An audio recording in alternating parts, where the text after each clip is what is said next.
Hey guys, Pete here. Hope you're all well. So the last post I did was about weight control, brown fat activation. The hidden furnace for burning energy in our body.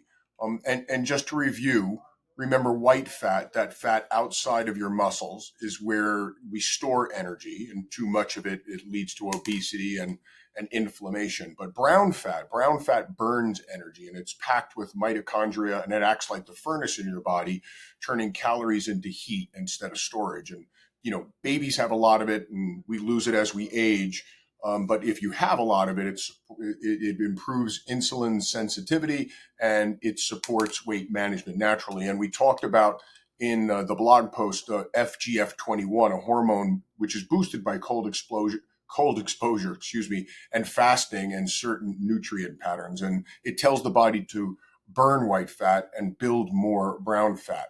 And we talked about different diets to be able to do that. But today I want to talk about autophagy. And autophagy is the body's natural cleaning system. Actually, it means, I think, self-eating. But I want you to think about it more like a recycling plant. And I'm seeing more and more posts right now talking about the role of autophagy in the body. Every day your cells produce damaged proteins and worn out parts and defective mitochondria, the energy factories of your cells. And if these aren't cleaned out or cleared up, they clog the system like rust in an engine, right? It's cellular junk. They turn into zombie cells. And we need to get rid of these senescent cells. I think that's what they call them, because they become toxic and release inflammatory signals, and they damage their neighboring cells and things like that. So, you've heard me talk about that Greenland sharks and there's certain whales live a very long age. And actually the key activation in those bodies, which are, in the 90% more genetically equivalent to human beings, is their ability to get rid of senescent cells. They just have a much better autophagy. And remember, in youth, autophagy, it runs smoothly, but as we get older, it wears down. Anyway, the reason I bring this up is because turning autophagy back on clears away the junk, starves out zombie cells, and it creates room for healthy and vibrant cell growth. And I started doing a lot of work on it because, remember, in my typical Bliss protocol for longevity and weight balance, in the body side, body vitality, first part of the equation of Bliss, right? Bliss equals body vitality plus mental clarity plus spiritual purpose. We first have to fix the body. What's interesting is the relationship between autophagy and brown fat.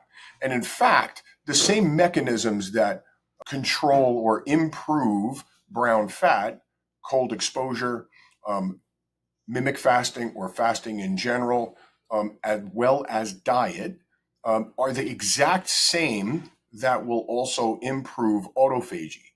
And so I'm not going to go into it in the video, but take a look below, and I'm going to provide basically a cycle of fasting, working out, and eating, and that trains both the muscles and the heart, and that activates that furnace, that brown fat boosting.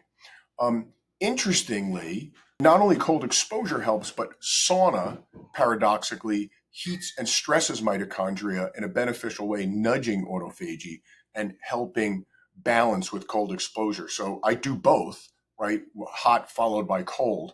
In essence, I'm working two sides of the equation. So anyway, that's it for, as a closing thought, longevity isn't about one silver bullet. It's about creating balance, harmony between your body's ancient programs like autophagy and brown fat. But the modern choices that we make and what we do daily is what's going to allow us to live a long time. All right. Thank you.